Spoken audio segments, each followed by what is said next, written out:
Now at 5:30, a police detective coming under fire while trying to take a wanted suspect into custody in Miami. But it wasn't that wanted suspect who started shooting. One of his neighbors came outside with his gun blazing, and the detective fired back. And we're now speaking exclusively with that man. Local 10's Roy Ramos is live with his explanation for his actions. Roy. And fortunately, that neighbor nor that detective were injured in any of this. But when I spoke with that neighbor, he tells me that he was so confused by what was happening. He didn't know who was behind his home. All of this happening just after 2 in the morning. And when all was said and done, even he had to be taken to the hospital after having a medical episode himself.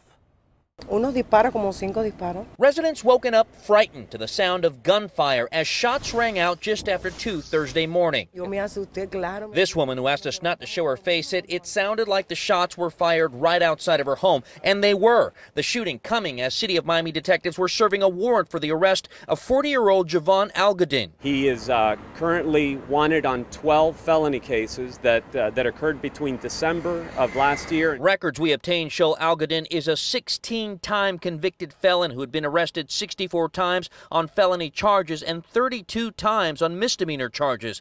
He's been in and out of prison since 2002. While he was taken into custody after barricading himself inside of his home for more than 30 minutes, we've learned the shots fired toward a detective came from this man. Did you shoot at the cops? No sé si ellos estaban buscando a alguien. That man, a neighbor, told me he didn't know what was going on, if they were looking for someone, or who was behind his home. We don't know if it was a case of misidentification or what his intent was. No, que me subió la presión. He told me he became so nervous his blood pressure rose and had to be taken to the hospital. Police said the detective returned fire, but fortunately no one was injured. It's now the focus of investigators to make sure this career criminal remains behind bars. We're going to be working with our partners at the state attorney's office to ensure that Mr. Algadin remains in prison where he belongs.